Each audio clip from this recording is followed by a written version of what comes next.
And if they're a multitude, that means they conflict, because if they didn't conflict, they'd be a unity. So I have a multitude of goals. Okay, so that's an entropy problem, and I'm going to be chaotic, confused, and anxious as a consequence. So that's one consequence. And the second consequence is, if positive emotion is associated with movement towards a goal, but I have multiple fractured goals, then the intensity of my positive emotion, that's my enthusiasm, and that's possession by God, by the way, then my enthusiasm is diminished. So the alternative to the vision of a monotheistic unity is a chaotic plurality that's associated with the decrement in motivation and enthusiasm. Now, that doesn't answer the question of what that ultimate unity might be, right? But it does at least point out the consequences of not assuming that such a thing exists. It's basically you could call it the psychopathology of polytheism. It's something like that.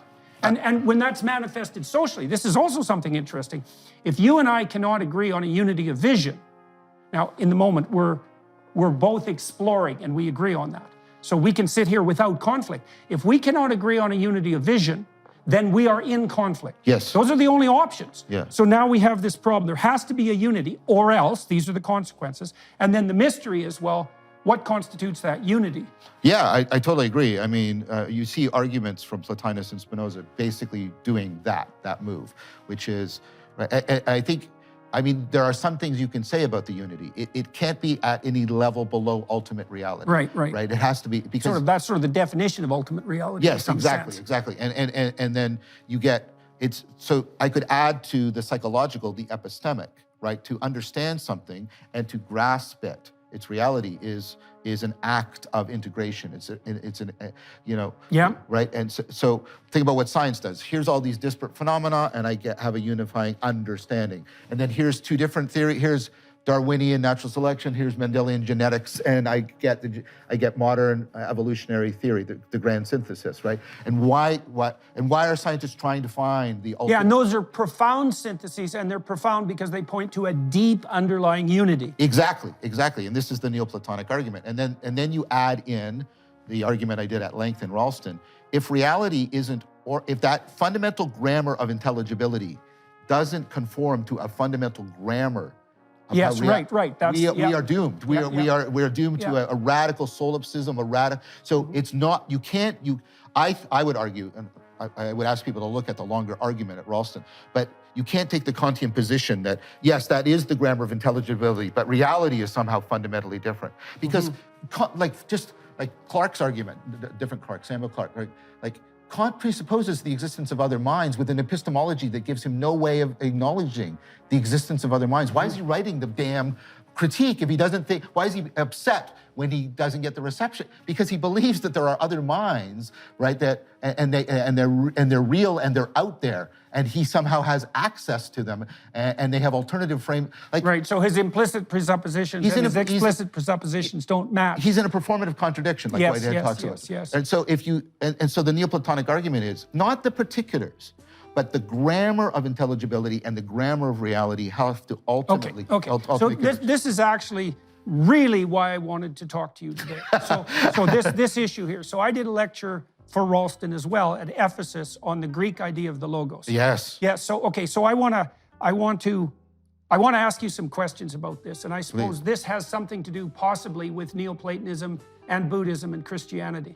Okay, so we'll open with the question about what might constitute this ultimate unity. Now, you could think about it as a phenomenological unity in some sense and put it in the objective space, but I want to make a different case.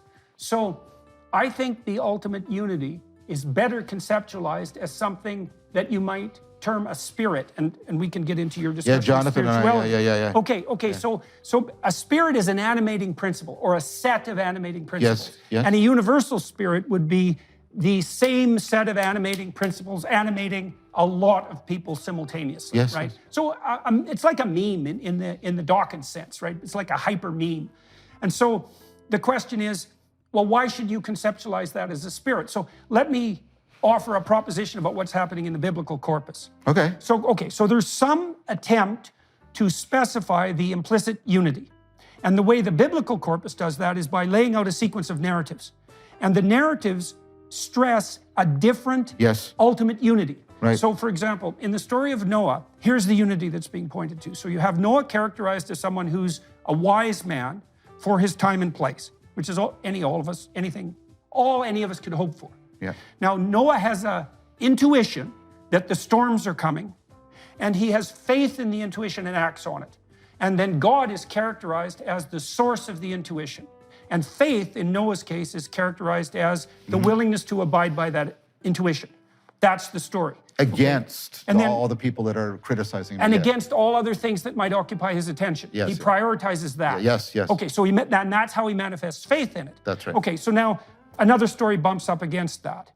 And the next story is the Tower of Babel. Yeah. And they're very different narrative. And so what you have here is this, and this is actually related to this problem of criticality, but we won't go into that.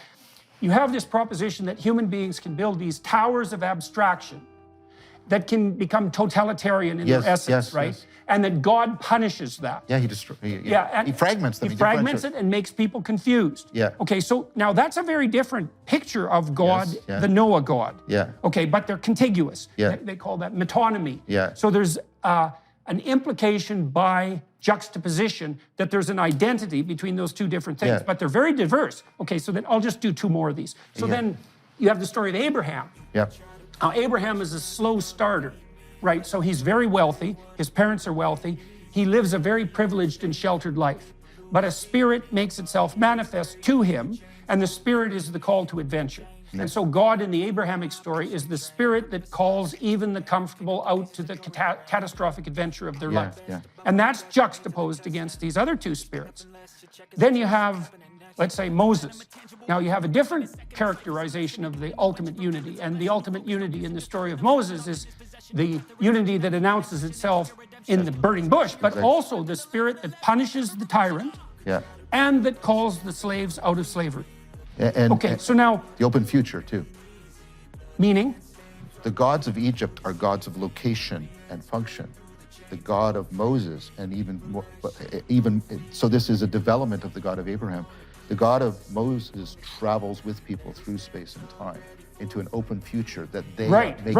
Okay, and that's a reference, as far as I can tell, back to the opening lines of Genesis, because God characterizes himself at the beginning of the book of Genesis, I think, in terms that are very much akin to the terms we've been using to describe consciousness itself, because God is the thing that confronts the pluripotential chaos, and that's really, if you look at what's the word, tohu vabohu, that's really what it means. It means pluripotential chaos, is something like that. He confronts that pluripotential chaos and generates habitable or